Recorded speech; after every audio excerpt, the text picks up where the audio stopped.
चिपळूणमध्ये सेवानिवृत्त शिक्षिकेची हत्या, पाय बांधलेल्या अवस्थेत मृतदेह सापडल्याने खळबळ। चिपळूण धामणवणे खोतवाडी येथे जिल्हा परिषदेच्या सेवानिवृत्त शिक्षिका वर्षा वासुदेव जोशी वय 63 यांची हत्या झाल्याचा धक्कादायक प्रकार उघडकीस आला आहे।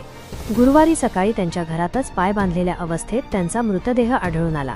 या घटनेने परिसरात एकच खळबळ उडाली असून पोलिसांनी तातडीने तपास सुरू केला आहे। मिळालेल्या माहितीनुसार वर्षा जोशी या 2011 साली पतीच्या निधनानंतर एकट्याच राहत होत्या आणि त्या 6 वर्षांपूर्वीच जिल्हा परिषदेच्या शाळेतून सेवानिवृत्त झाल्या होत्या। मूळच्या गोंधळे येथील रहिवासी असलेल्या जोशी मैत्रिणींसोबत हैदराबाद विठापूर येथे सहलीला जाण्याच्या तयारीत होत्या। त्यासाठी त्यांनी सर्व तयारीही केली होती। बुधवारपर्यंत त्या सर्वांच्या संपर्कात होत्या, मात्र रात्रीनंतर त्यांचा संपर्क तुटला। बुधवारी रात्री त्यांच्या मैत्रिणी तोरसकर यांनी त्यांना अनेकदा फोन केला, पण कोणताही प्रतिसाद मिळाला नाही।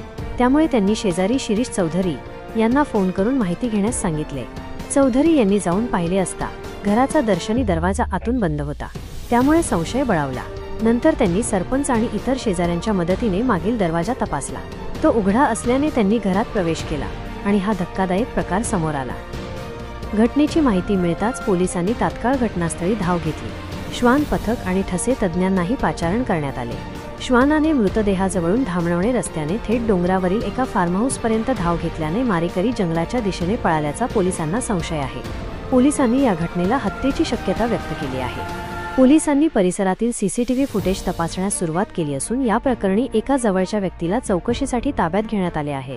ही हत्या कोणी आणि कशासाठी केली याबाबत पोलीस अधिक तपास करत आहेत। यामुळे परिसरात भीतीचे वातावरण पसरले असून पोलीस या प्रकरणाचा छडा लावण्याचा प्रयत्न करत आहेत।